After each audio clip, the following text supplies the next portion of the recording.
A lot of what you've been told about college admissions is a lie. Here's one of the biggest. There's no formula for getting in. Actually, there is a formula, they just don't want you to see it. Most top universities claim to use something called holistic review. Supposedly, that means they look at your character, your personality, your story, not just your grades and test scores. But I've seen the internal files at places like Harvard, Yale, and Stanford. Every part of your application gets scored, usually on a scale from 1 to 6. Academic potential, scored. Intellectual depth, scored.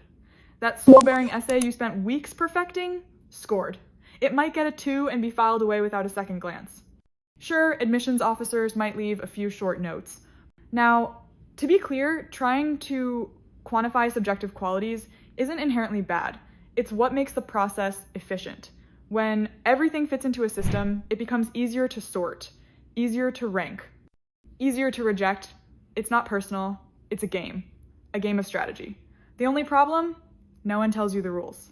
But I'm Beata, a Princeton essay tutor. Over the past 6 years, I've helped students earn admission to top schools like Harvard, Yale, Princeton, Stanford, and more.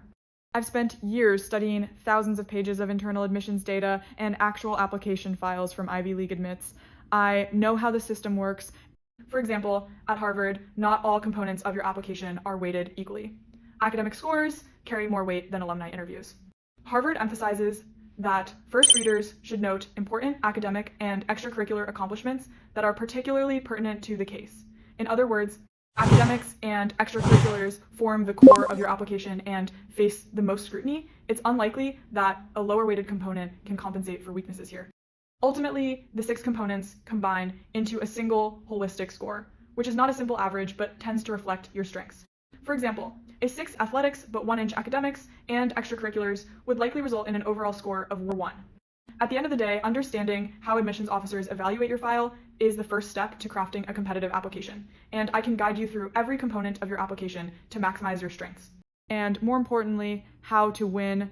Whether you're trying to strengthen your profile, choose the right major and school list, craft powerful essays, or build a smart, cohesive application strategy, I'd love to help you turn your potential into the kind of value elite colleges are actually looking for. I've also created a free resource, a collection of real activity lists from students who got into Ivy League and other top-tier schools. If you want to see the patterns that work, the ones that show clear value, just drop activity list in the comments or send me a DM. Like and subscribe, and I'll send it your way.